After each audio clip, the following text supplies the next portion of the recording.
Ada hal yang menarik. Ada seseorang bertanya kepada Imam Az-Zamakhsyari tentang kenapa kaki engkau bisa patah.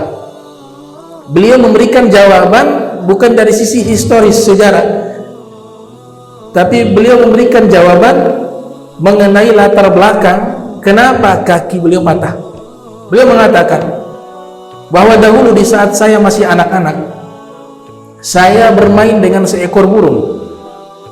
Kemudian burung tersebut saya ikat. Di saat saya ikat, saya masukkan ke dalam lubang. Maka burung ini tidak keluar dari lubang, sehingga saya menarik dengan kerasnya tali tersebut. Pada akhirnya kaki burung itu pun putus. Maka ibu saya melihat kejadian tersebut, marah kepada saya. Dan secara spontan, dalam keadaan emosi, keluarlah lafaz dari seorang ibu yang marah kepada anaknya dengan lafaz qata Allah rijlak. Dalam satu riwayat, qata Allah rijlak ab'ad kama qata'ta rijlahu. Semoga Allah patahkan kakimu sebagaimana engkau patahkan kaki burung tersebut. Kata Imam Az-Zamakhsyari, kaki saya patah karena sebab doa yang sudah lama dipanjatkan oleh ibuku di saat saya masih anak-anak, memutuskan kaki burung. Ibuku secara spontan mendoakan hal tersebut, maka sekarang kaki saya patah. Ini pelajaran. Seorang ibu, dalam beberapa riwayat dikatakan doaul walidayhi liwaladihi kad du'ail anbiya li ummatihi. Doa orang tua kepada anaknya seperti doanya para nabi kepada umatnya, mustajab. Apalagi seorang ibu. Maka dalam keadaan apapun, baik dalam keadaan marah, itu jangan sampai keluar kata-kata yang buruk kepada anak. Al-Imam Az-Zamakhsyari menjadi contoh yang real bagaimana doa ibunya terkabulkan di saat beliau sedang menuntut ilmu agama dengan kaki yang patah.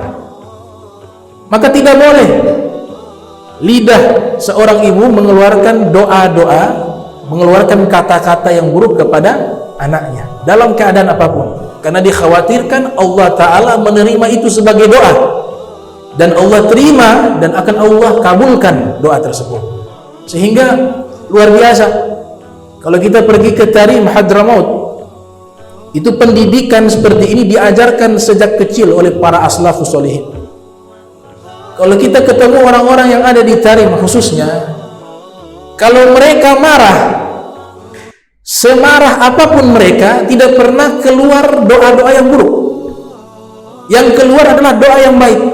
Allahu yahdik, semoga Allah memberikan petunjuk padamu. Itu lagi emosi, keluar doa Allahu yahdik, Allahu yaghfirulak, Allah memberikan hidayah kepadamu, semoga Allah mengampuni dosamu. Itu lafaz-lafaz yang keluar dari orang-orang Tarim ketika lagi emosi.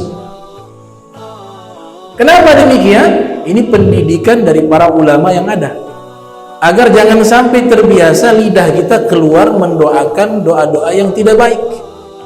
Karena dalam satu riwayat Nabi kita Muhammad sallallahu alaihi wasallam, sebagaimana diriwayatkan oleh Imam Nawawi yang lahir 631 Hijriah meninggal 676 Hijriah dalam kitabnya Al-Azkar An-Nawawiyah, atau kama qala Nabi sallallahu alaihi wasallam, ma min muslimin yad'u li akhihi bi dhahril ghaib illa qala al-malak. Tidaklah seorang muslim mendoakan saudaranya yang jauh, melainkan malaikat akan berdoa kepadanya, walaka bimithli, engkau juga dapat doa yang sama, kata malaikat. Maka oleh sebab itu, seorang ibu harus pandai menjaga lisannya kepada anaknya. Ada kejadian nyata di luar pembahasan kitab di Singapura, real story, kejadian nyata. Jadi waktu itu ada seorang anak kecil diasuh oleh seorang ibu. Anak kecil ini dia nakal, akhirnya dia menjatuhkan guci kesayangan ibunya, guci. Maka guci itu pun pecah. Sang ibu pada waktu itu marah dan mengatakan, semoga Allah pecahkan engkau sebagaimana engkau pecahkan guci ini. Mereka ada beberapa saudara, waktu berjalan sudah dewasa, tumbuh dewasa. Ternyata di antara seluruh saudara-saudaranya, anak yang paling baik kepada ibunya adalah anak yang kecilnya nakal, sehingga diberikan rumah, menjadi pengusaha sukses di Singapura. Diberikan rumah oleh ibunya, dia menikah, dibawa istrinya ke rumah ibunya, dia merawat ibunya. Anak-anak yang lain sudah meninggalkan orang tuanya, hanya beliau sendiri saja yang menjaga ibunya. Pada satu ketika ada proyek di Singapura, maka anak tersebut berangkat ke Singapura. Ini ceritanya, mereka tinggalnya di Indonesia, tapi anaknya ini kerjanya di Singapura. Sampai ke Singapura, dia mengurus satu proyek dengan alat-alat berat. Ada pembangunan gedung besar di Singapura. Kemudian di atas itu ada semacam mobil, namanya apa? Tren. Itu di atasnya itu sudah diangkat besi-besi yang besar. Maka sang anak ini, dia persis berada di bawah besi tersebut.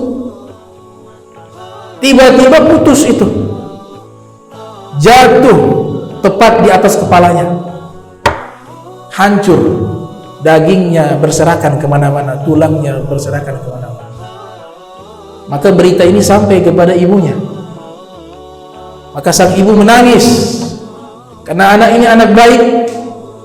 Maka sang ibu teringat tentang doanya beberapa puluh tahun yang lalu, yang menyatakan bahwa semoga engkau akan hancur sebagaimana guci ini hancur, dan itu terwujud. Karena apa? Karena lisannya ibu itu seperti doanya para nabi. Oleh sebab itu digunakan baik-baik lisan seorang ibu kepada anaknya.